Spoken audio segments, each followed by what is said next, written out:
인간은 누구나 다 진보적인 생각을 하기가 쉽고 진화되고 좀 더 나은 삶, 좀 더 멋진 삶, 좀 더 좀 안락한 삶을 꿈꾸는 것이 우리 인간입니다. 좀 더 나아져야 돼. 누구나 다 그걸 기대하고 나와 상대방에도 그걸 기대합니다. 그래서 우리의 가치대로 재단하고 가정에서는 완벽한 부모님, 완벽한 배우자, 완벽한 자식이 되라고 요구하기가 쉽습니다. 참 지치는 일이에요.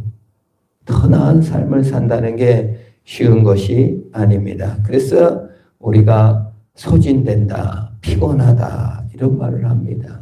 우리 7살짜리 아이들도 피곤해요 라는 말을 하기가 쉽습니다. 우리 한국 사람들의 한 50% 정도는 매년 과로로 고통을 받고 있고 밀레니엄 시대라고 하는 2000년 시대에 우리 젊은 청년들이 가장 조용한 사직, 불만을 토하고 노조에 가입하고 이런 게 아니라 그냥 피곤해서 그냥 조용한 사직을 하는 것이 유행이기도 하는 시대를 살고 있습니다.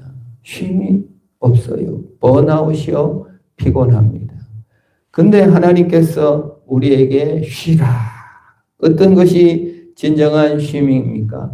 우리는 왜 좀 더 나은 삶을 살기를 원하고 끝없는 탐욕으로 나가는 걸까요? 그 원인은요.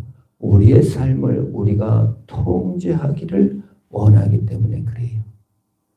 내 삶을 좀 더 멋지게 통제하고 싶고 내가 좀 더 지배적으로 멋지게 살고 싶다.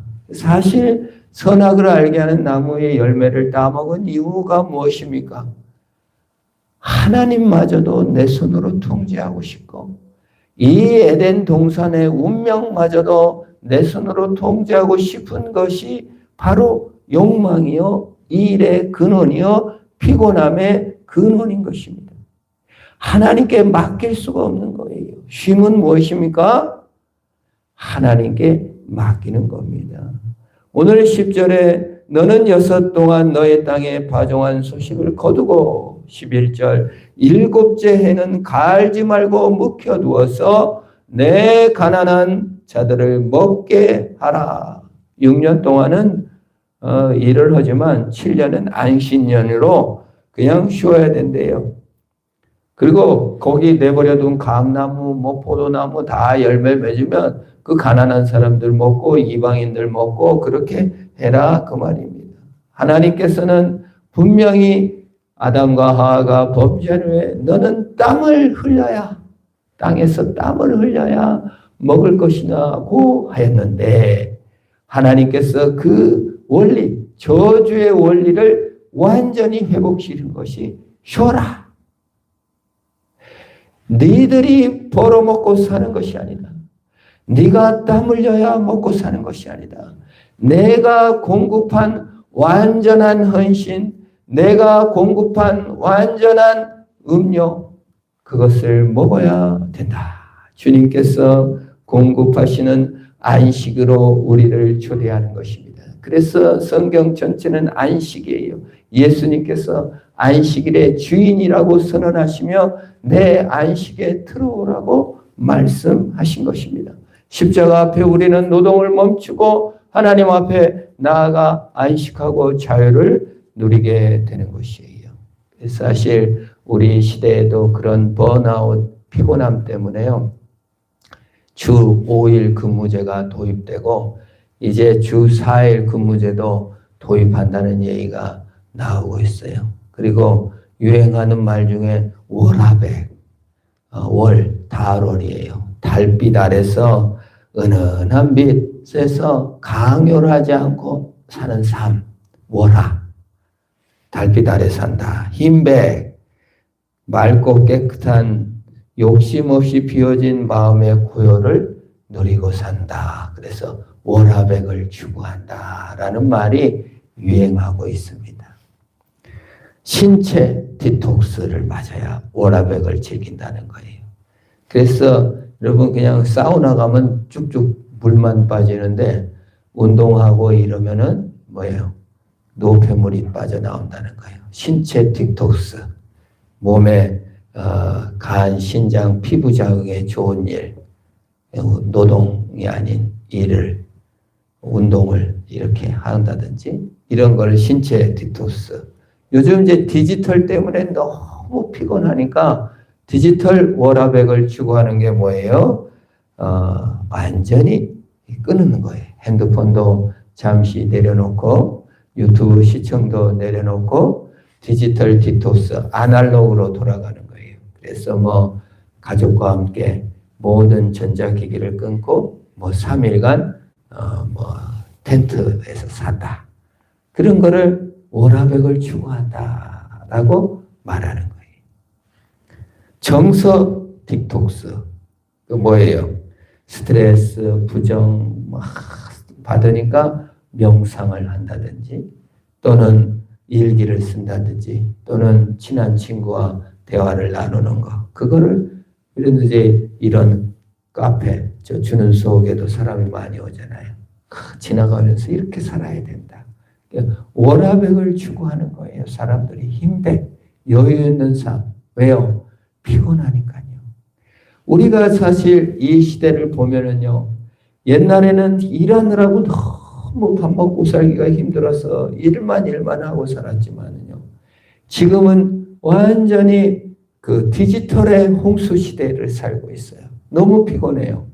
제가 학교 앞에서 매일 녹색을 쓰는데 중학생들도 다 이러고 다녀요.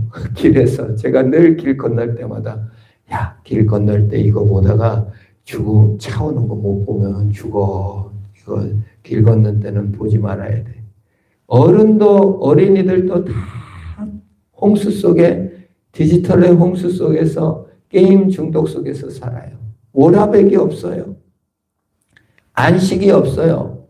우리 뉴스에 종종 나옵니다. 게임 중독에 몰입되어서 자기 아이는 젖도 못 주고 기저귀도 안 갈아주는데 엉뚱한 자기 게임 그 캐릭터의 애기 키우다가 아이를 참으로 사망에 이르게 해서 잡혀가는 모습들을 종종 보게 되며 게임 중독에는 빠져서 인간관계는 소원해지고 고립되고 사람들을 어떻게 대해야 될지를 몰라요. 기계와 너무 익숙해져서 워라밸이 없는 거예요. 여유가 없는 거예요. 기계가 편해요. SNS에 올려서 인터넷에 인스타며 뭐 이런 데는 자랑하지만 고립되고 외로운 마음으로 가득 차버리게 됐어요. 그래서 하나님께서 명령하시는 거예요. 쉬어라. 그 장산 접어둬라. 틱톡스를 맞아라. 그냥 그만둬야 했다가 아니라 토요일, 일요일은 멈춰놓는다든지 계획을 세우고 가족과 함께 대화를 나눈다든지 해야 된다 그 말이에요. 통계에 의하면 한국 사람들 평균 하루에 5시간씩 유튜브를 본다. 수면 장애를 겪고 있다. 10대가 68%. 그 원인이 잠자리에서 거의 다 대부분 스마트폰을 보다가 잤다는 거예요. 25년 보건복지부 조사입니다. 10대 68%라는 거예요. 번아웃, 우울증, SNS 과다 상응. 한 사람이 우울증이 올 확률이 평균보다 2.7배. 그 조사된 보고서에 나와 있는 것입니다. 2030 세대가 온라인 친구는 많은데 실제 친구, 오프라인 친구는 감소되고 관계 맺기를 너무 힘들어한다는 거예요. 이게 제 말이 아니라 통계청 보고인 것입니다. 그래서 하루 3시간은 이상은 안 한다. 이렇게 계획을 세우라는 거예요. 저녁 18시부터 11시는 비행기 모드를 해놓고 잔다든지 금토는 핸드폰을 서랍에다 넣어놓고 산책을 간다든지 이렇게 하라는 거예요. 워라밸 틱톡스.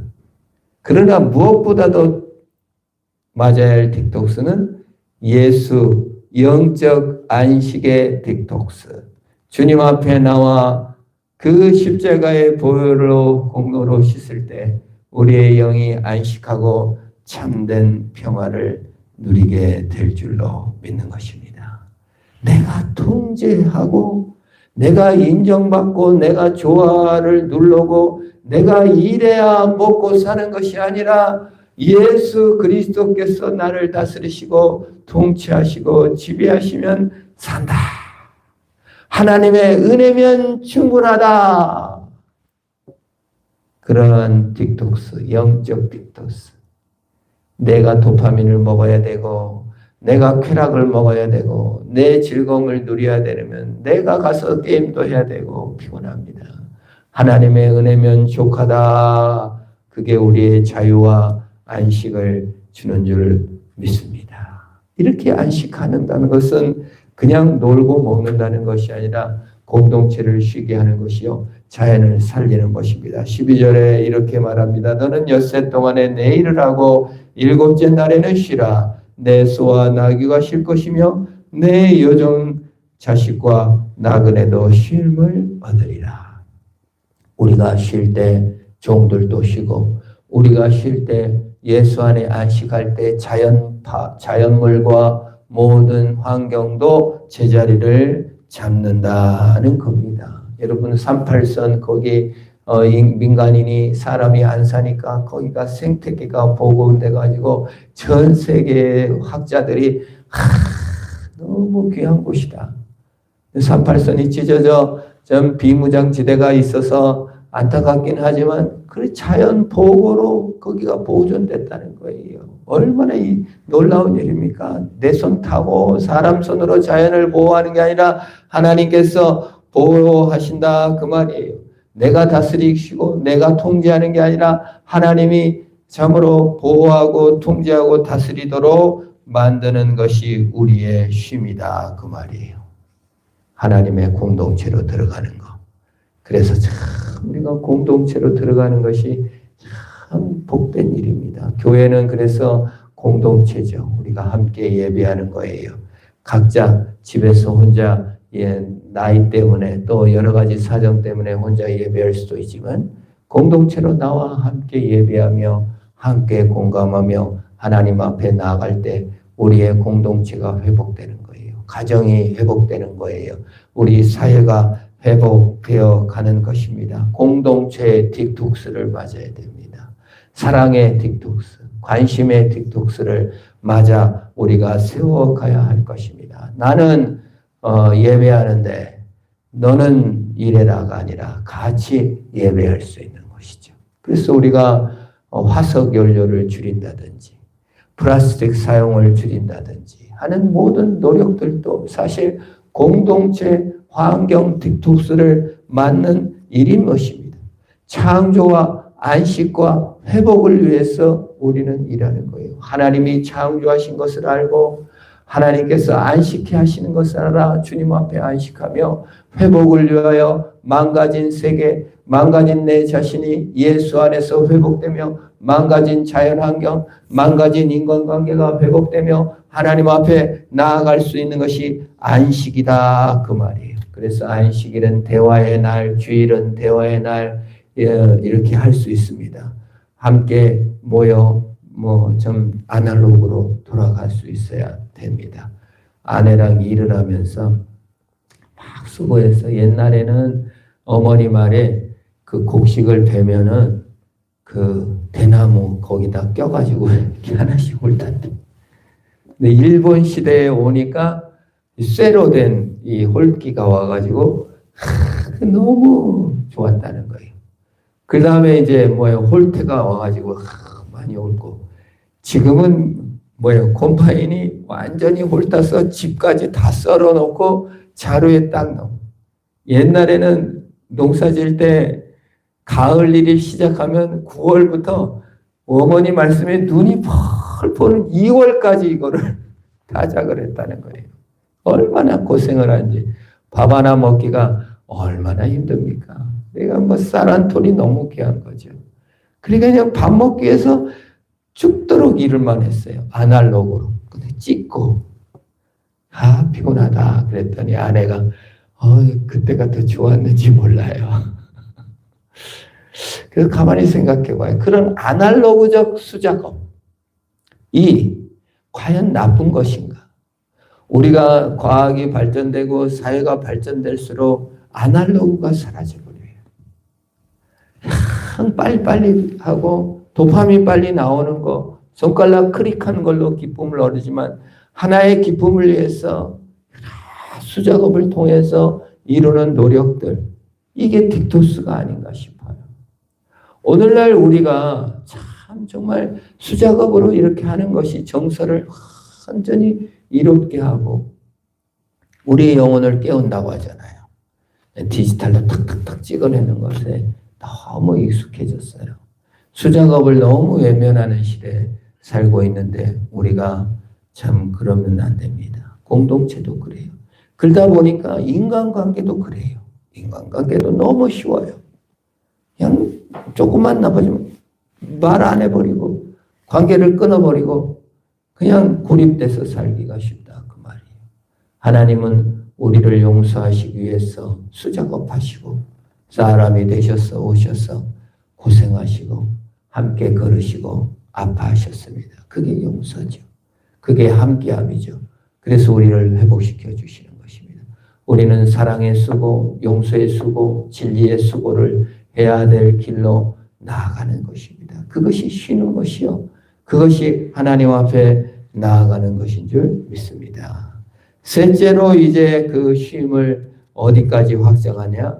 하나님 앞에 감사로 표현하라는 거예요. 14절에 너는 매년 내게 3번 절기를 지킬지니라. 그래서 세 절기가 첫 번째 무교절이죠. 16절에 너는 무교절을 지켜라. 그 6월절이죠. 두 번째가 뭡니까? 두 번째 17절 맥추절을 지켜라. 그 17절에 같이 나오는 게 수장절을 지키라 해서 세 절기를 지키라는 거예요.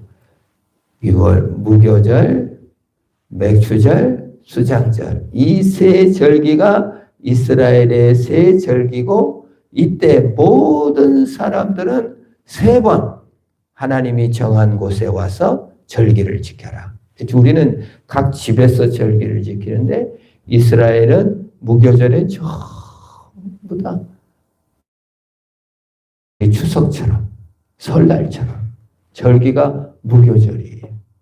두 번째가 맥추절이고 세 번째가 수장절입니다. 그건 다 감사에 관한 거예요.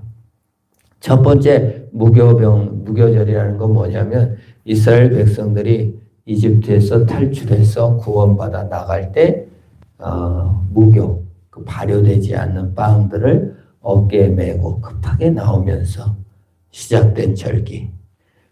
곰팡이나 발효된 것을 이스트를 넣지 않는 딱딱한 빵을 먹는 것을 절기입니다. 무교병이죠. 구원에 대한 하나님께서 이스라엘 백성들을 구원하시고 애굽의 장자들이 다 죽을 때 이스라엘은 한 명도 죽지 않고 난 구원, 하나님의 구원의 감사절기가 무교절입니다. 두 번째 맥추절은 보리맥이에요. 보리와 밀을 거둬들이고 감사로 하나님께 드리는 절기가 맥추절입니다. 세 번째 수장절은 가을 거지가 끝난 다음에 곡식을 창고에 저장하고 드리는 절기를 수장절. 이 세 절기를 지켜라. 감사절로 지켜라. 근데 너무 재밌는 것은요. 이 절기가 예수 그리스도의 오심과 계획과 성취에 딱 일치되어 있어요. 6월절 어린 양으로 예수 그리스도께서 첫 열매로 하나님께 딱 드렸어요. 십자가의 죽으심으로. 그거로 인하여 우리 대신 십자가를 지심으로 우리의 구원이 시작됐어요. 첫 열매예요. 예수 그리스도 6월절 어린 양으로 죽으셨죠. 맥추절은 오순절입니다. 맥추절 6월절 지나고 77이 49, 7주가 지난 50일째에 맥추절을 지키도록 되어 있어요.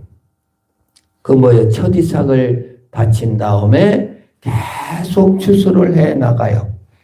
배고 해서 맥추절 때 50일. 가을 거지가 끝났냐. 우리 옛날에 가을이 시작되면은 2월까지, 눈 펄펄한 2월까지 가을이 못 끝난 사람들 있잖아요. 유대인들은 첫 이삭을 된 이후에 50일 걸려서 다 추수가 끝났다. 그래서 맥추절을 지킨대.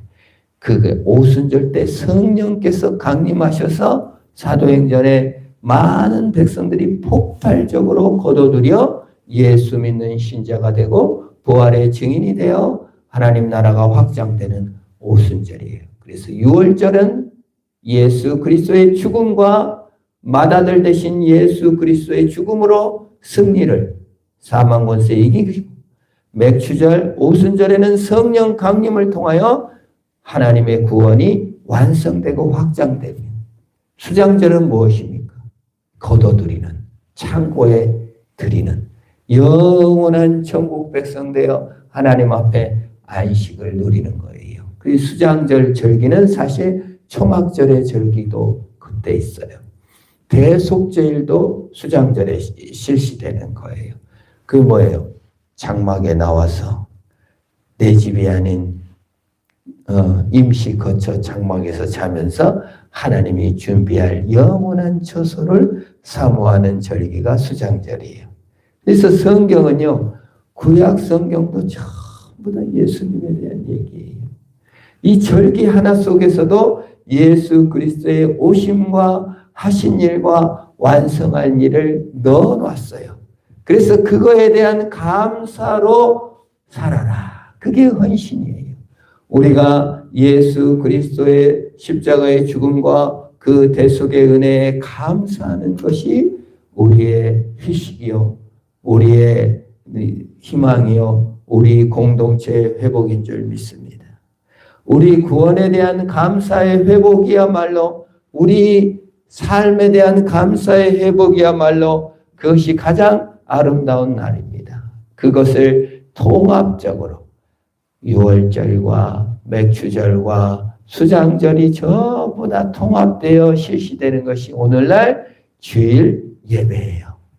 주일날 예수 그리스도의 구속의 은혜를 찬양드리고 주님께서 날 대신하여 죽으셨구나 하면서 감사를 드리는 것이며, 오순절 성령 강림으로 우리를 회복시킬 영원한 회복을 성령께 의지하고, 그리고 영원히 천국 백성 수장, 천국에서 영원히 살 것을 감사드리는 날이 바로 거룩한 주일이요, 주님이 부활하신 이날 하나님께 영광과 감사로 드리는 거예요. 그 날을 바라보는 겁니다. 그래서 사실 주일은 6월절의 성취요, 맥추절의 성취요, 수장절의 성취가 바로 예수 그리스도의 부활로 이루어지는 이날 우리에게 임한 줄 믿는 것입니다.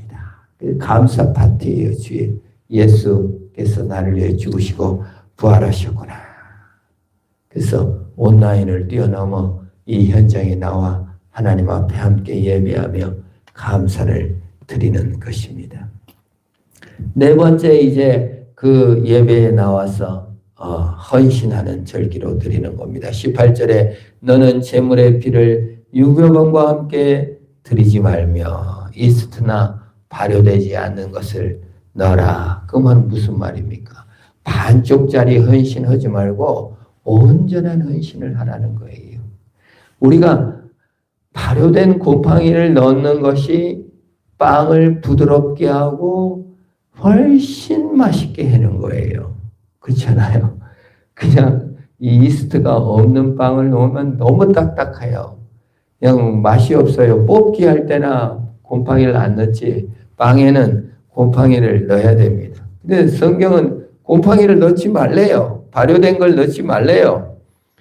내 공로, 내 자랑, 내 땀, 내 피, 내 눈물 드리지 말고 온전한 헌신을 드리라는 거예요. 참 이게 제일 어려운 본문이에요. 여러분, 헌신할 때 내가 헌신하는 거잖아요. 내가 땀 흘리고 내가 피 흘리고 내 돈 들여 헌금하는 거예요. 그런데 그게 반쪽밖에 안 된대요. 그 곰팡이 넣지 말래요. 온전한 헌신은 뭐예요? 예수 그리스도로 예배하는 겁니다. 우리가 예배할 때 요한복음에서 예수님께서 예배하는 자를 찾는다고 하셨어요. 그래서 그 우물가의 여인이 예수님, 그럼 예배 어디서 드려야 돼요? 우리는 여기서 예배 드려야 됩니까? 예루살렘에서 드려야 됩니까? 그랬더니 예루살렘으로도 말라 이 산으로 말라 예배하는 자가 오나니 성령과 진리로 예배할지니라. 영과 진리. 영은 무엇입니까? 성령이고 진리는 무엇이죠? 예수 그리스도다 그 말이에요. 참다운 헌신, 참다운 예물, 참다운 헌신은 뭐예요? 성령으로 헌신하는 것이고 예수로 드리는 거예요. 예수 그리스도를 드리는 예물이 아니면 예물이 아니고 반쪽밖에 안 되나 그 말이에요. 내가 내 돈을 드렸다, 내 땀을 드렸다 하면 반밖에 못 드린 거예요. 예수 그리스도를 드리라는 거예요. 예수 그리스도의 피로 예배하라는 거예요. 내 땀과 내 눈물로 예배하지 말라는 거예요. 내 땀으로 예배하면 뭐예요? 내 공로잖아요. 가인의 예배는 자기의 수고를 드린 거예요. 내 땀을 드렸어요. 내 눈물을 드렸어요. 내 수고를 드렸어요. 그러니 하나님이 몰라주니까 감히 나를 몰라줘. 이렇게 되는 겁니다. 반쪽밖에 못 드렸어요. 예수 그리스도의 십자가의 죽음, 어린 양, 아벨은 어린 양의 피를 하나님께 드렸습니다. 내 공로는 없습니다. 예수 그리스도의 피로 나를 구원하소서. 그것이 진리 예수로 예배하는 겁니다. 진리 성령으로 예배하는 겁니다. 내 공로 내 자랑으로 예배하지 않고 예수 그리스도의 은혜로 예배하는 저와 여러분 되기를 축원합니다. 그래서 헌금을 드릴 때도 예수와 성령으로 드려야 돼요. 예수님의 은혜입니다 라고 드려야지 피 같은 돈을 어떻게 내가 빼나 조금 드려야지 이렇게 생각하는 것은 반쪽도 아니고 반의 반도 아니고 내 것만 가지고 있는 삶이에요. 예수님의 은혜로 내 모든 것이 이루어졌고 예수님께서 나에게 재능과 돈과 모든 걸 주셨다. 그건 무슨 말이에요? 내가 주인이어갖고 내가 왕이어서 내가 시혜를 베풀듯이 예배하지 말고 주님이 주인이시고 주님이 왕이시고 주님이 모든 것을 인도하셨다는 것을 알고 성령과 진리로 예배해야 진짜 예배다 그 말이에요. 우리가 너무나 많은 경우에 예배를 내 중심의 예배, 내가 주인인 예배로 드려요. 수고의 양, 땀의 양, 헌금의 양이 아니라 은혜 예수 그리스도께서 주인인 것을 고백하지 않았다면 그건 반쪽밖에 아니다 그 말이에요. 온전한 예배를 우리가 드려야 됩니다. 예수 그리스도께서 온전한 예배를 드리셨어요. 그게 뭡니까? 하나님의 최선, 당신의 몸을 찢어 온전히 나를 위해 주셨습니다. 피를 다 뽑아주셨고 모든 걸 나에게 주신 예수 그리스도의 은혜 안에 들어갑니다. 그것이 하나님의 최선이 예수 그리스도입니다.